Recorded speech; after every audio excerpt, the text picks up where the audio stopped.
আকাশবাণী খবর পড়ছে প্রিয়া বিশ্বকর্মা। প্রথমে বিশেষ বিশেষ খবর। পশ্চিমবঙ্গ, তামিলনাড়ু, অসম, কেরালাম এবং কেন্দ্রশাসিত অঞ্চল পুদুচেরিতে নতুন সরকার গঠনের তোড়জোড় চলছে। পশ্চিমবঙ্গে 9ই মে নতুন সরকার শপথ নিতে পারে।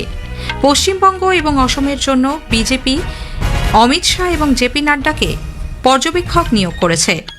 তৃণমূল কংগ্রেস নেত্রী নির্বাচনে পরাজিত হলেও গণনায় কারচুপির অভিযোগ তুলে পদত্যাগ করবেন না বলে জানিয়ে দিয়েছেন। তুলোর উৎপাদন বৃদ্ধি এবং মানোন্নয়নের লক্ষ্যে কাপাস ক্রান্তি প্রকল্প চালু করার সিদ্ধান্ত নিয়েছে কেন্দ্রীয় সরকার। 2026-27 সালের জন্য আখের ন্যায্য এবং লাভজনক মূল্য স্থির করা হয়েছে কুইন্টাল প্রতি 365 টাকা।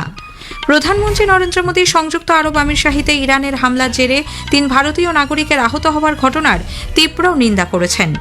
আইপিএল ক্রিকেটে দিল্লি ক্যাপিটালস চেন্নাই সুপার কিংসের বিরুদ্ধে টসে জিতে প্রথমে ব্যাট করার সিদ্ধান্ত নিয়েছে। আসছি বিস্তারিত খবরে। পশ্চিমবঙ্গে বিধানসভা নির্বাচনে বিজেপি বিপুল সংখ্যাগরিষ্ঠতা নিয়ে জয়লাভের পর নতুন সরকার গঠন ও শপথ গ্রহণ নিয়ে তৎপরতা শুরু হয়েছে। আগামী শনিবার রবীন্দ্র জয়ন্তীতে নতুন মন্ত্রিসভার সদস্যরা শপথ গ্রহণ করতে পারেন। সেই অনুষ্ঠানে প্রধানমন্ত্রী নরেন্দ্র মোদী এবং কেন্দ্রীয় স্বরাষ্ট্রমন্ত্রী অমিত শাহর উপস্থিত থাকার সম্ভাবনা।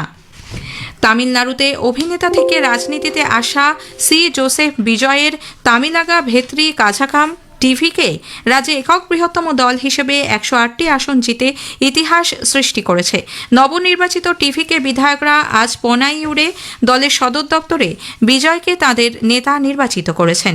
এদিকে এমকে স্ট্যালিন মুখ্যমন্ত্রীর পদ থেকে ইস্তফা দিয়েছেন। কেরালামে কংগ্রেস নেতৃত্বাধীন ইউডিএফ সরকার গঠনের বিষয়ে আলোচনা চালাচ্ছে। অসমেও সরকার গঠনের তোড়জোড় চলছে। পুদুচেরির বিধানসভা নির্বাচনে এনডিএ জোটের জয়ের পর নতুন সরকার গঠনের তোড়জোড় শুরু হয়েছে। পুদুচেরির বিজেপি সভাপতি ভিপি রামালিঙ্গনের পৌরোহিত্যে দলের সদর দপ্তরে নবনির্বাচিত বিজেপি বিধায়করা আজ বৈঠকে বসেন। সেখানে সর্বসম্মতভাবে এ নওয়াজ শিবায়ামকে পরিষদীয় দলের নেতা নির্বাচিত করা হয়েছে। নির্বাচন কমিশন পশ্চিমবঙ্গ সহ 4 রাজ্য ও 1 কেন্দ্রশাসিত অঞ্চলে নতুন বিধানসভা গঠনের জন্য বিজ্ঞপ্তি জারি করেছে। সংশ্লিষ্ট রাজ্যপালদের তা পাঠিয়ে দেওয়া হয়েছে বলেও কমিশন সূত্রে খবর। বিজেপির সংসদীয় বোর্ড পশ্চিমবঙ্গে পরিষদীয় দলের নেতা নির্বাচনের জন্য দলের বরিষ্ঠ নেতা কেন্দ্রীয় স্বরাষ্ট্রমন্ত্রী অমিত শাহকে পর্যবেক্ষক নিযুক্ত করেছে। ওড়িশার মুখ্যমন্ত্রী মোহন চরণ মাঝিকে সহকারী পর্যবেক্ষক নিযুক্ত করা হয়েছে। এদিকে অসমে পরিষদীয় দলের নেতা নির্বাচনের জন্য কেন্দ্রীয় মন্ত্রী জেপি নাড্ডাকে পর্যবেক্ষক হিসেবে নিয়োগ করেছে বিজেপি। সহকারী পর্যবেক্ষক করা হয়েছে হরিয়ানার মুখ্যমন্ত্রী নায়াব সিং সাইনিকে। তৃণমূল কংগ্রেস নেত্রী মমতা ব্যানার্জি পশ্চিমবঙ্গে বিধানসভা নির্বাচনে দলের পরাজয় অস্বীকার করে মুখ্যমন্ত্রীর পদ থেকে ইস্তফা দেবেন না বলে জানিয়েছেন। বিধানসভা নির্বাচনের ফলাফল প্রকাশের পরদিনই সাংবাদিক বৈঠকে আজ নির্বাচনী প্রক্রিয়ার স্বচ্ছতা নিয়ে প্রশ্ন তোলেন তিনি। নির্বাচন কমিশনের বিরুদ্ধে পক্ষপাতিত্বের অভিযোগও করেন তিনি। এদিকে মমতা ব্যানার্জি পদত্যাগ করতে অস্বীকার করায় বিজেপি তাঁর তীব্র সমালোচনা করেছে। দলের নেতা বিমল শঙ্কর নন্দী আকাশবাণীকে বলেন, 5 বছরের মেয়াদ শেষে মমতা ব্যানার্জির সরকার আর সাংবিধানিকভাবে ক্ষমতায় থাকতে পারে না। সেক্ষেত্রে প্রয়োজনে রাষ্ট্রপতি শাসন জারি করে নতুন সরকারকে শপথ গ্রহণ করতে হবে। ভবানীপুর বিধানসভা কেন্দ্রের ভোট গণনায় কারচুপি হয়েছে বলে তৃণমূল কংগ্রেস প্রার্থী মমতা ব্যানার্জির অভিযোগ খারিজ করে দিয়েছে নির্বাচন কমিশন। কমিশনের দাবি, এই অভিযোগ সম্পূর্ণ ভিত্তিহীন এবং অসত্য। কলকাতা দক্ষিণের জেলা নির্বাচনী আধিকারিকের জারি করা এক বিবৃতিতে স্পষ্ট জানানো হয়েছে, নির্বাচন কমিশনের নির্ধারিত সব বিধি ও নিয়ম মেনেই গণনা প্রক্রিয়া সম্পন্ন হয়েছে।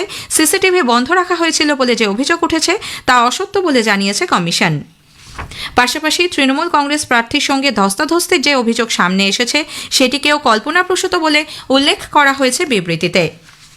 সামাজিক মাধ্যমে ছড়িয়ে পড়া একটি ভিডিওতে দাবি করা হয়েছিল, ভারতীয় সেনা বিপুল সংখ্যায় কলকাতায় প্রবেশ করেছে এবং সাধারণ মানুষ তাদের বাধা দিচ্ছে। ভিডিওটিতে আরও বলা হয়েছিল, মুখ্যমন্ত্রী মমতা ব্যানার্জি আহত হয়েছেন। সিআরপিএফ তাঁর বাসভবনে হামলা চালিয়েছে এবং বিদেশি দূতাবাসগুলো বন্ধ করে দেওয়ার নির্দেশ দেওয়া হয়েছে। তবে প্রেস ইনফরমেশন ব্যুরো বা পিআইবির তথ্য যাচাই ইউনিট জানিয়েছে, এই সমস্ত দাবি সম্পূর্ণ ভুয়ো। তারা পরিষ্কার জানিয়েছে, এটি পাকিস্তানি প্রচার নেটওয়ার্কের একটি বিভ্রান্তিমূলক প্রচারণার অংশ। সরকার নাগরিকদের সতর্ক করে দিয়ে বলেছে, তারা যেন এ ধরনের ভুয়ো তথ্য বিশ্বাস না করেন এবং সবসময় সরকারি সূত্রের মাধ্যমে যাচাই করেন। বিহারের নতুন মুখ্যমন্ত্রী সম্রাট চৌধুরীর নেতৃত্বাধীন মন্ত্রিসভার সম্প্রসারণ হবে আগামী 7 মে। রাজ্য বিজেপির সভাপতি সঞ্জয় সারোগী জানিয়েছেন, নতুন মন্ত্রীদের শপথ গ্রহণ অনুষ্ঠানে উপস্থিত থাকবেন প্রধানমন্ত্রী নরেন্দ্র মোদী, কেন্দ্রীয় স্বরাষ্ট্রমন্ত্রী অমিত শাহ, বিজেপির সর্বভারতীয় সভাপতি নীতিন নবীন, জেডিইউ প্রধান তথা রাজ্যের প্রাক্তন মুখ্যমন্ত্রী নীতিশ কুমার প্রমুখ। পাটনার গান্ধী ময়দানে হবে শপথ গ্রহণ অনুষ্ঠান। খবর শুনছেন আকাশবাণী থেকে। তুলোর উৎপাদন বৃদ্ধির লক্ষ্যে কেন্দ্রীয় সরকার কাপাস ক্রান্তি প্রকল্প চালু করার সিদ্ধান্ত নিয়েছে। এর জন্য 5,659 কোটি টাকারও বেশি বরাদ্দ করা হয়েছে। এর উদ্দেশ্য হল উৎপাদন বৃদ্ধির পাশাপাশি তুলো চাষের মান উন্নয়ন করা। তথ্য ও সম্প্রচার মন্ত্রী অশ্বিনী বৈষ্ণব আজ সাংবাদিকদের বলেন, মন্ত্রিসভার বৈঠকে এই সিদ্ধান্তের পাশাপাশি 2026-27 সালের জন্য আখের ন্যায্য এবং লাভজনক মূল্য স্থির করা হয়েছে কুইন্টাল প্রতি 365 টাকা। এবছর 1 অক্টোবর থেকে এই মূল্য কার্যকর হবে। সরকারের এই সিদ্ধান্তের ফলে 5 কোটিরও বেশি আখ চাষি উপকৃত হবার পাশাপাশি এই শিল্পের সঙ্গে যুক্ত আরও 5 লক্ষ কর্মী লাভবান হবেন। Emergency credit line guarantee scheme 5 এর জন্য 2,55,000 কোটি টাকার একটি তহবিলও গঠন করা হয়েছে। শ্রী বৈষ্ণব জানিয়েছেন, গুজরাটের ভাদিনারে একটি জাহাজ মেরামতি কেন্দ্র স্থাপনের সিদ্ধান্ত নেওয়া হয়েছে। এর জন্য খরচ ধরা হয়েছে 1,570 কোটি টাকা। গুজরাটে 2টি নতুন সেমিকন্ডাক্টর উৎপাদন কেন্দ্র খোলার ব্যাপারেও মন্ত্রিসভা অনুমোদন দিয়েছে। ভিয়েতনামের রাষ্ট্রপতি তো লাম তাঁর প্রথম ভারত সফরে নতুন দিল্লি পৌঁছেছেন। বিমানবন্দরে তাঁকে স্বাগত জানান স্বরাষ্ট্র প্রতিমন্ত্রী নিত্যানন্দ রায়। সামাজিক মাধ্যমে এক পোস্টে বিদেশ মন্ত্রকের তরফে জানানো হয়েছে, এই সফর ভারত ও ভিয়েতনামের মধ্যে বহুমাত্রিক দ্বিপাক্ষিক সম্পর্ককে আরও শক্তিশালী করবে। এর আগে আজ ভিয়েতনামের রাষ্ট্রপতি বিহারের বোধগয়ায় মহাবোধি মন্দিরে প্রার্থনা করেন। এরপর ভিয়েতনামি মঠ পরিদর্শন করেন তিনি। ভারত ও জাপানের মধ্যে স্বাস্থ্য পরিষেবা বিষয়ক তৃতীয় যৌথ কমিটির বৈঠক আজ নতুন দিল্লিতে অনুষ্ঠিত হয়েছে। বৈঠকে যৌথভাবে সভাপতিত্ব করেন কেন্দ্রীয় স্বাস্থ্য ও পরিবার কল্যাণ মন্ত্রী জেপি নাড্ডা এবং জাপানের স্বাস্থ্যনীতি সংক্রান্ত দপ্তরের মন্ত্রী কিমি অনোডা। স্বাস্থ্যক্ষেত্রে দুদেশের সহযোগিতা আরও জোরদার করার বিষয়ে বৈঠকে আলোচনা হয়। কেন্দ্রীয় যোগাযোগ মন্ত্রী জ্যোতিরাদিত্য সিন্ধিয়া আজ নতুন দিল্লিতে telecom research standardisation and innovation কমিটির অংশীদারদের পরামর্শদাতা কমিটির বৈঠকে সভাপতিত্ব করেন।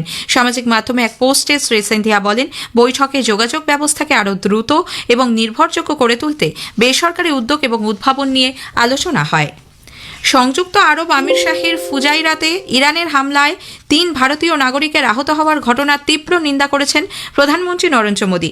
সামাজিক মাধ্যমে এক বার্তায় শ্রী মোদী বলেন, সাধারণ মানুষ ও পরিকাঠামোর ওপর হামলা গ্রহণযোগ্য নয়। আমির শাহের পাশে থাকার বার্তা দিয়েছেন প্রধানমন্ত্রী।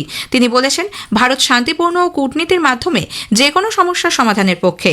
আঞ্চলিক শান্তি, স্থিতিশীলতা ও আন্তর্জাতিক জ্বালানি নিরাপত্তার জন্য হরমুজ প্রণালী দিয়ে সুরক্ষিত এবং বিনা বাধায় জাহাজ চলাচলের পক্ষেও সওয়াল করেছেন প্রধানমন্ত্রী। ভারতের বিদেশ মন্ত্রক এই ঘটনায় ক্ষোভ প্রকাশ করেছে।